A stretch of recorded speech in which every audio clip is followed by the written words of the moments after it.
Hello aspirants, journal science chemistry के under आज हम न्यू यूनिट स्टार्ट कर रहे हैं जिसमें हम पढ़ेंगे इलेक्ट्रोकेमिस्ट्री के बारे में। आज हमें मेन पढ़ना है इलेक्ट्रोलिसिस क्या होता है, कौन कौन से कंपोनेंट्स इसके अंदर रिक्वायर्ड होते हैं एंड इसके क्या एप्लीकेशन है। वीडियो काफ़ी ज़्यादा शॉर्ट है तो आप सभी से बस इतनी सी रिक्वेस्ट है कि वीडियो के साथ में नोट्स बनाते रहें। ये नोट्स आपके लिए काफ़ी ज़्यादा इंपॉर्टेंट प्रूफ होंगे। सबसे पहले तो इलेक्ट्रोकेमिस्ट्री क्या होता है ये जानना ज़रूरी है and spontaneous and non spontaneous reactions का आपको उसके लिए पता होना ज़रूरी है। इलेक्ट्रोकेमिस्ट्री क्या होता है वो स्टार्ट करने से पहले एक बार देख लेते हैं कि spontaneous and non spontaneous reactions क्या होते हैं। स्पॉन्टेनियस रिएक्शंस होते हैं ऐसे रिएक्शंस जिन्हें आपको करवाने के लिए किसी एक्सटर्नल सोर्स ऑफ एनर्जी की ज़रूरत नहीं होती है। जैसे मेल्टिंग ऑफ आइस है ना, बर्फ है मेल्ट हो रही है, क्यों? क्योंकि टेम्परेचर इंक्रीज हो गया है ना, तो खुद जो है वो आपकी आइस जो है वो मेल्ट होती है। उसमें आप कुछ सर्किट बनाते हो, कुछ रिएक्शन करवाते हो, कुछ ऑक्सीडेशन रिडक्शन कराते हो, नहीं है ना। तो स्पॉन्टेनियस रिएक्शंस क्या होते हैं? Reactions which occur without the need for any external source of energy. Non spontaneous इसका उल्टा होते हैं कि आपको कोई भी प्रोसेस कंप्लीट करवाना है तो आपको एक्सटर्नल सोर्स ऑफ एनर्जी की रिक्वायरमेंट होती है। फॉर एग्जांपल फोटोसिंथेसिस प्लांट्स में होता है, कब होता है? भाई सनलाइट तो चाहिए ना, है ना, कुछ सोर्स ऑफ एनर्जी तो चाहिए ना। अब आप कैसे याद रखोगे कि किस में एनर्जी चाहिए किस में नहीं चाहिए? तो मैं आपको अपनी ट्रिक बताती हूँ, मैंने कैसे याद किया था। आपको सही लगता है तो आप उसे फॉलो कर सकते हैं। नॉन स्पॉन्टेनियस में एनर्जी चाहिए, स्पॉन्टेनियस में नहीं चाहिए, तो उल्टा है। वैसे नॉन स्पॉन्टेनियस में नॉट रिक्वायर्ड होना चाहिए ना, बट ऐसा नहीं है। नॉन स्पॉन्टेनियस मतलब एक्सटर्नल सोर्स ऑफ एनर्जी चाहिए, स्पॉन्टेनियस मतलब होना चाहिए लेकिन इसमें नहीं चाहिए, तो क्रॉस में है। नॉन में चाहिए, नॉर्मल वाले में नहीं चाहिए। आई होप आपको समझ में आया कॉन्सेप्ट। तो अब आपको स्पॉन्टेनियस एंड नॉन स्पॉन्टेनियस समझ आ गया। आगे जो हम सेल्स पढ़ेंगे ना वहां भी ये यूज होगा। आपका इलेक्ट्रोलिटिक सेल है, गैल्वेनिक या वोल्टाइक सेल है, वहां पे भी ये टर्म्स यूज होंगी, तो आपने ध्यान रखना है।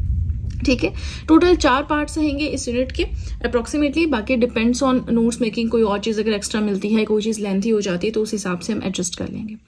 स्पॉन्टेनियस समझ आ गया, नॉन स्पॉन्टेनियस समझ में आ गया। चलिए आपको एक एग्जांपल देती हूँ। सेल्स होते हैं ना हमारे, जैसे मान लीजिए वॉच होती है आपकी, वॉल पे लगती है वॉच, है ना, तो हम क्या करते हैं उसमें सेल डालते हैं। फिर रिस्ट वॉच होती है उसमें सेल डालते हैं। तो सेल में क्या होता है? सेल में होती है आपकी एनर्जी, केमिकल एनर्जी स्टोर्ड होती है। ठीक है, तो हमें कुछ एक्सटर्नल सोर्स नहीं चाहिए उसमें, है ना। हमने सेल डाला, सेल ने सर्किट बनाया और जो उसमें स्टोर्ड केमिकल एनर्जी है वो इलेक्ट्रिकल एनर्जी में ट्रांसफर हुई और घड़ी हमारी चलने लग गई, है ना। तो अब इसमें स्पॉन्टेनियस रिएक्शन हुआ या नॉन स्पॉन्टेनियस? चलिए आपके लिए क्वेश्चन है, दिमाग लगाएं, अदरवाइज हम इस चीज को कवर करेंगे ही करेंगे, not in the today's video but आने वाले आगे वीडियोस में। चलिए अब हम देखते हैं कि इलेक्ट्रोकेमिस्ट्री क्या है। ये कंसेप्ट तो, ये फंडा तो क्लियर होना चाहिए तभी हमें समझ में आएगा। इलेक्ट्रोकेमिस्ट्री में हम स्टडी करते हैं कि इलेक्ट्रिसिटी कैसे प्रोड्यूस होती है ना।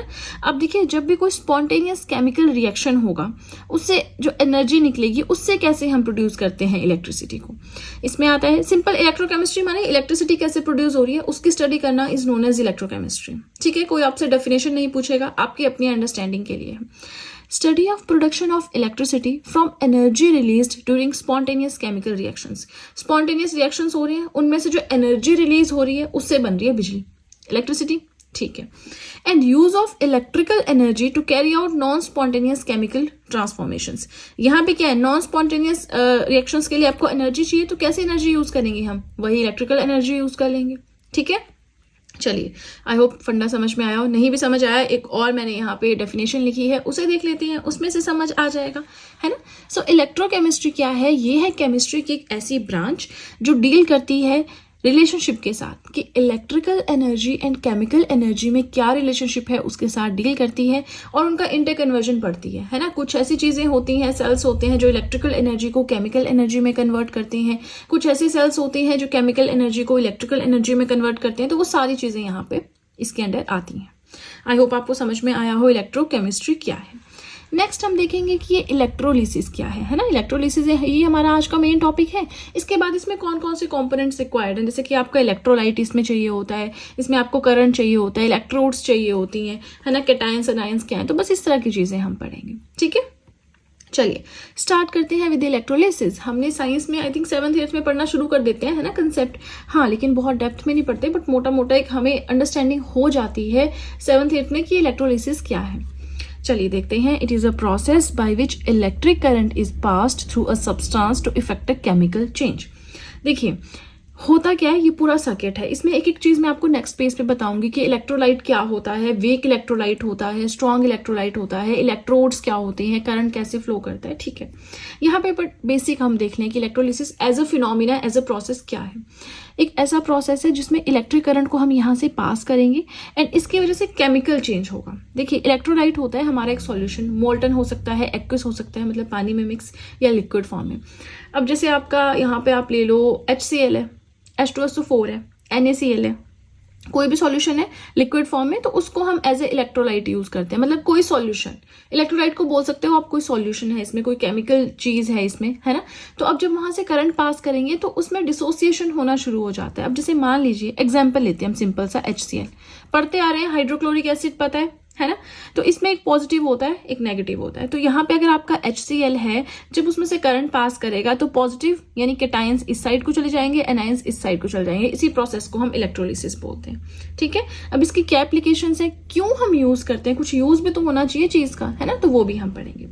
सो ये आपको समझ में आ गया. सेकेंड डेफिनेशन हमने वही चीज यहाँ पे लिखी है कि ये एक ऐसा प्रोसेस है जिसमें इलेक्ट्रिकल एनर्जी को हम केमिकल एनर्जी में कन्वर्ट करते हैं. डेफिनेटली हम यहाँ से सेल या बैटरी हमने कनेक्ट किया हुआ है ना, तो मतलब हम आउटसाइड से कोई एनर्जी दे रहे हैं, इलेक्ट्रिकल एनर्जी, यहाँ पे कुछ भी सर्किट बना रहे हैं, सर्किट कंप्लीट कर रहे हैं, इलेक्ट्रिकल एनर्जी दे रहे हैं, जो यहाँ पे केमिकल एनर्जी जो है वो प्रोड्यूस कर रहे हैं. ठीक है, और हम कैसे रिप्रेजेंट कर सकते हैं दैट इलेक्ट्रोलिसिस एक केमिकल डिकम्पोजिशन है इलेक्ट्रोलाइट का बाय डायरेक्ट करंट. हम समझ गए, हम यहाँ से करंट दे रहे हैं, है ना, सब कुछ हो रहा है, लेकिन क्यों कर रहे हैं हम, करंट क्यों दे रहे हैं, क्या जरूरत है हम यहाँ से करंट देने की, क्या है इसका पूरा यूज. देखिए जो भी यहाँ पे इलेक्ट्रोलाइट है ना, इसको तोड़ना, इसका डिकम्पोजिशन करना इलेक्ट्रोलिसिस का मेन है. और मेन इलेक्ट्रोलिसिस ना हम वाटर में यूज करते हैं. जब भी जैसे हमें hydrogen gas and oxygen gas को अलग अलग करना है तो उस केस में यूज की जाती है. और भी बहुत सारी एप्लीकेशंस हैं. जैसे जैसे हम वीडियो बाय वीडियो चलते रहेंगे आपको कंसेप्ट और अच्छे से समझ आता रहेगा. ठीक है, तो समझ आ गया कि यहाँ पे इलेक्ट्रोलाइट जो होता है इसका केमिकल डिकम्पोजिशन करना. आप HCl ले लो, आप NaCl ले लो, आप H2SO4 ले लो, आप कोई भी केमिकल ले सकते हो, उसको डिकम्पोज करना केमिकली डायरेक्ट करंट का यूज करके, इस पूरा प्रोसेस को हम बोलते हैं इलेक्ट्रोलिसिस. ठीक है, समझ में आ गया. आई होप कोई डाउट नहीं रहा है. कोई भी डाउट है आप मुझे कमेंट सेक्शन में बता सकते हैं. इसी के साथ वीडियो पसंद आ रही हो लाइक जरूर कीजिएगा. एंड एक दो चीज़ें हैं जो आपको बताना चाहूँगी दैट आप सब चाहें तो GS hand written notes purchase कर सकते हैं, जिसमें history, polity, geography, economics, current affairs, art and culture, biology, ये सारी PDFs आपको मिल जाएंगी. आप सब चाहें तो मुझे इंस्टाग्राम पे फॉलो कर सकते हैं. आप सब चाहें तो मुझे टेलीग्राम अकाउंट पे ज्वाइन कर सकते हैं. इन सभी चीज़ों का लिंक मैंने डिस्क्रिप्शन बॉक्स में दे रखा है. राइट, चलिए तो अब सीधे चलते हैं अपने सेकंड और अपने लास्ट पेज की ओर. नेक्स्ट हमें पढ़ना है कंपोनेंट्स रिक्वायर्ड फॉर इलेक्ट्रोलिसिस. अब हमें इलेक्ट्रोलिसिस का फॉर्मूला या ये प्रोसेस करना है ना, कैसे होगा प्रोसेस, तो हमने बेसिक तो पढ़ लिया. इसमें हमें एक इलेक्ट्रोलाइट चाहिए, इलेक्ट्रिक करंट चाहिए, इलेक्ट्रोड्स चाहिए जिसमें कैथोड एनोड आ जाता है ना. तो ये चीज़ें हमने बेसिक समझ ली. अब थोड़ा सा इन डिटेल हम पढ़ेंगे, बहुत डिटेल में जाने की जरूरत नहीं है, बहुत डेप्थ में क्वेश्चन नहीं आते, लेकिन हाँ यूनिट कंप्लीट करना, कवर करना, हर एक यूनिट को टच करना जरूरी है. चलिए स्टार्ट करते हैं. इलेक्ट्रोलाइट क्या होता है. इलेक्ट्रोलाइट मैंने आपको बताया कोई सॉल्यूशन जिसको हम तोड़ेंगे केमिकली.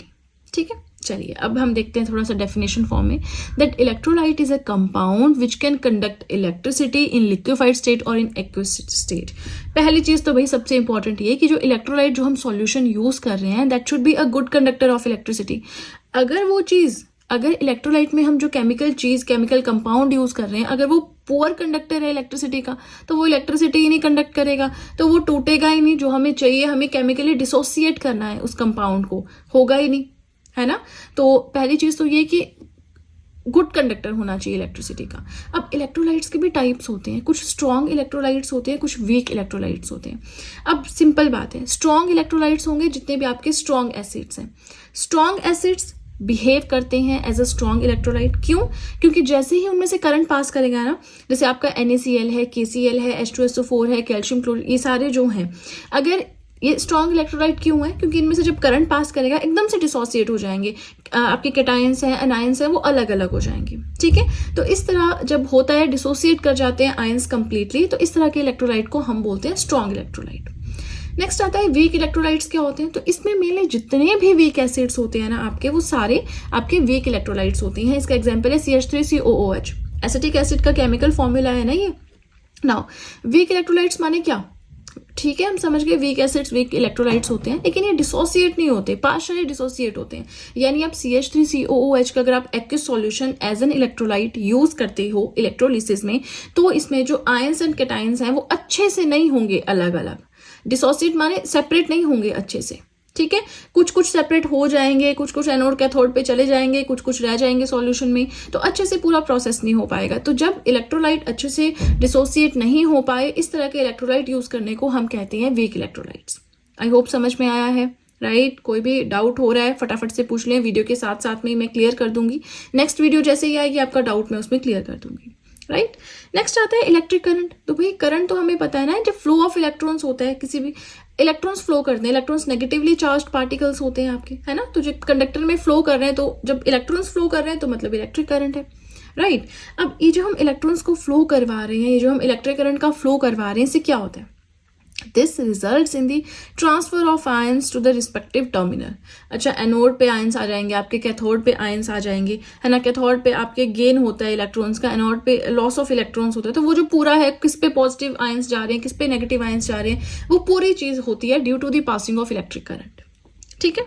नेक्स्ट आता है इलेक्ट्रोड्स। चलिए देख लेते हैं इलेक्ट्रॉन्स में ना हमें एक चीज बड़ी कंफ्यूजिंग होती है, वो मैं आपका क्लियर करती हूँ कंसेप्ट। पहले तो इलेक्ट्रोड्स क्या होते हैं, तो आपने देखा था ना एक्वियस सॉल्यूशन में दो तरह से, इस तरह का एक्वियस सॉल्यूशन था, जिस तरह से डंडे डंडे से हमने रखे हुए थे, है ना। तो यही थे हमारे इलेक्ट्रोड्स, ठीक है। ये होता है एक इलेक्ट्रिकल कंडक्टर जिसे हम यूज करते हैं ताकि सर्किट का जो नॉन मेटालिक पार्ट है उसे कांटेक्ट बना सके। नॉन मेटालिक पार्ट यानी जो आपका एक्वियस सॉल्यूशन है उससे हमें लिंक बनाना है, कांटेक्ट बनाना है, इसलिए हम इलेक्ट्रोड्स को यूज करते हैं। अब इलेक्ट्रोड्स आपकी दो तरह की होती हैं, एक होती है कैथोड, एक होती है एनोड। कैथोड होता है पॉजिटिव इलेक्ट्रोड, एनोड होती है नेगेटिव इलेक्ट्रोड। अब ना यहाँ पे हम गेन ऑफ इलेक्ट्रॉन्स, तो देखिए गेन हो रहा है इलेक्ट्रॉन्स का, तो ये पॉजिटिव इलेक्ट्रोड है। लॉस ऑफ इलेक्ट्रॉन्स यानी कि ये नेगेटिव इलेक्ट्रोड है, बस इतना समझ लो, ठीक है। चलिए अब यहाँ भी पता क्या हो जाता है, जब हम सेल्स पढ़ेंगे ना, अभी हम पढ़ेंगे फैराडेज लॉ पढ़ेंगे इलेक्ट्रोलिसिस के नेक्स्ट वीडियो में, छोटी सी वीडियो होगी वो भी। फिर हम एक वीडियो में सेल्स के बारे में पढ़ लेंगे जिसमें इलेक्ट्रोलाइटिक एंड वोल्टाइक सेल्स आपके आते हैं। तो उसमें भी होता है कि एक में cathode as a positive electrode work करता है, एक में as a negative electrode work करता है, लेकिन ओवरऑल ये पॉजिटिव इलेक्ट्रोड होता है। तो वो सेल्स में होता है, किस में होता है वो हम पढ़ेंगे। देन हम बैटरीज पढ़ेंगे, है ना। तो काफी इंपॉर्टेंट चीजें इस यूनिट के अंदर आती हैं। आज तो हम बिल्कुल बेसिक चीज कवर कर रहे हैं, ठीक है। ये फंडा ये पूरा तो आपको पता होना चाहिए, राइट। नेक्स्ट आ जाती है हमारी एप्लीकेशंस। तो एप्लीकेशंस में बहुत डिटेल में नहीं पढ़ा रही हूँ क्योंकि इनमें से ज्यादा क्वेश्चन आता नहीं है, ठीक है। एप्लीकेशंस में क्या आता है, एक्सट्रैक्शन ऑफ मेटल्स। मेटल्स जो है कंपाउंड्स के या और से मिनरल्स की फॉर्म में एग्जिस्ट करते हैं नेचर में। तो हमें प्योर अगर हमें एक्सट्रैक्ट करना है, वहां पे हम इलेक्ट्रोलिसिस कर सकते हैं। प्योरिफिकेशन ऑफ मेटल्स में एक्सट्रैक्ट करना है नेचर से, प्लस उसको प्योरीफाई करना है, दोनों चीजों में हम यूज कर सकते हैं इलेक्ट्रोलिसिस को। सब में नहीं होता ये, कुछ कुछ में होता है। इन मैन्युफैक्चरिंग ऑफ कंपाउंड्स, अच्छा कुछ ऐसे कंपाउंड्स भी होते हैं जो इलेक्ट्रोलिसिस के थ्रू बनते हैं, जैसे आपका क्लोरोफॉर्म है, इथेन है, एसिटाइलिन है, और भी बहुत सारे ड्रग्स हैं, और भी बहुत सारी चीजें हैं जो फॉर्म होती है, मैन्युफैक्चर होती है by the process of electrolysis, ठीक है। ये हमने देख ली एप्लीकेशंस। नेक्स्ट वीडियो हमारी बिल्कुल सिंगल पेज की वीडियो रहने वाली है जिसमें हम फैराडेज लॉ ऑफ इलेक्ट्रोलिसिस पढ़ेंगे। क्यों सिंगल पेज की, हम उसके साथ सेल्स भी पढ़ सकते थे, लेकिन वो ना थोड़ा सा आपको उसमें उस वीडियो को देखने के लिए थोड़ा सा दिमाग फ्रेश करने की जरूरत है ना। मुझे भी थोड़ा फ्रेश रहने की जरूरत है उस वीडियो में, क्योंकि बहुत सारी चीजें हैं, है तो सिंगल वीडियो के नोट्स हैं, लेकिन बहुत बेसिक चीजें उसमें हम कवर करेंगे, है ना। बहुत सारी दिमाग लगने वाली चीजें उसमें होने वाली हैं, तो इसलिए आपको थोड़ा सा एक्टिव होके उसमें आना है, ठीक है। चलिए तो आज का कंटेंट हो गया कंप्लीट। वीडियो पसंद आ रही हो लाइक जरूर कीजिएगा, चैनल को जरूर सब्सक्राइब करें, बेल आइकन को प्रेस करें, सो दैट मैं जैसे ही कोई वीडियो अपलोड करूं सबसे पहले नोटिफिकेशन आपके पास पहुंचे। प्लस जो भी आपके फ्रेंड्स हैं जो भी गवर्नमेंट एग्जाम्स के लिए प्रिपेयर कर रहे हैं उनके साथ भी मेरे चैनल का लिंक जरूर शेयर करें, so that in hand written notes का उन्हें भी कुछ फायदा हो सके। तो चलिए फ्रेंड्स, आज के लिए इतना ही। अब हम मिलेंगे नेक्स्ट वीडियो में। So that's it and see you soon.